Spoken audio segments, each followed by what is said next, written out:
Millions of people talk to AI more than they talk to real humans. Doctors are calling it AI psychosis, and you might already have the early signs. This isn't a scare tactic. It's showing up in therapy offices across the country right now, in people who never had mental health issues before. So what's actually happening in your brain when you talk to AI for hours a day? Let's break it down. AI psychosis isn't a clinical diagnosis yet. It's a term doctors use to describe reality distortion linked to intense chatbot use. Closer to an AI than to people, to severe, including delusions the AI is conscious or in love with you. Cases are still rare, but therapists say the milder version, depending on AI for emotional validation, is becoming extremely common. And here's the part that should worry you. You don't need to be vulnerable or isolated already. This can happen to anyone. So the real question isn't, am I at risk? It's, what is AI actually doing differently than a human would? It's not about AI being dangerous. It's about what happens when your brain stops getting pushback from people who see things differently. Every disagreement we have with a real person forces our brain to test its own thinking. That friction is uncomfortable, but it's necessary. AI doesn't create that friction. It's built to agree, validate, and keep you engaged. That's not a flaw, it's the design. Over time, your brain starts to prefer the version of reality that never pushes back, and that preference quietly reshapes how you think. Psychologists call this an echo chamber of one, except this echo chamber talks back, remembers you, and never gets tired. It's not that AI is lying to you. It's that agreement, repeated enough times, starts to feel like truth. So how do you know if this is happening to you? Therapists point to one sign that shows up first, and it's not paranoia.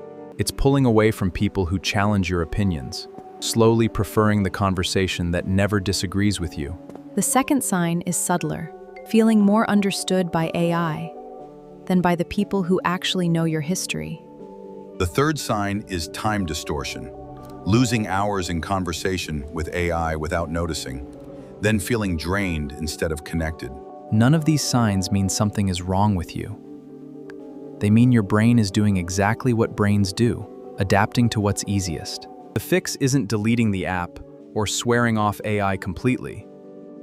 That's not realistic, and it's not necessary. The problem isn't noticing these signs, it's ignoring them, because the AI conversation feels so much easier than the real one. The fix is rebuilding the friction your brain actually needs, and that starts with one simple habit. Schedule one real disagreement a day. A call, a debate, a friend who tells you the truth, even when it's uncomfortable. I just think we need to do it my way. I'm not going to let you ignore my input again. Second, notice when you're using AI to avoid a hard conversation instead of having it.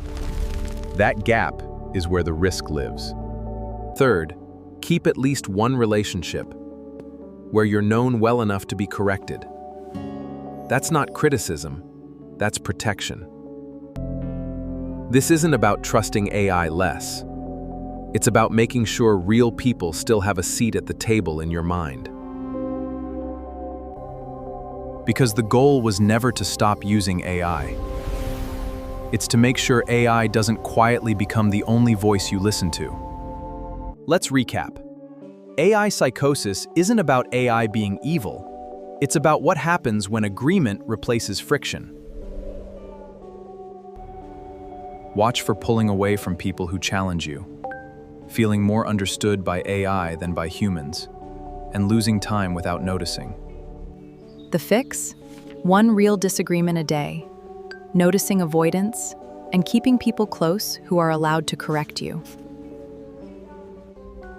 None of this makes you weak for relating to AI, it makes you human. The question is just whether you're still choosing it.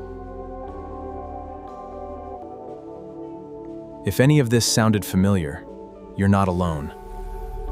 This is happening to more people than anyone's talking about. I'm breaking down more of these hidden psychology shifts every week. The ones nobody warns you about, until it's already changed you. If you want to actually understand your own mind, instead of just reacting to it, this channel is for you. Your brain is worth understanding. Follow for the next one.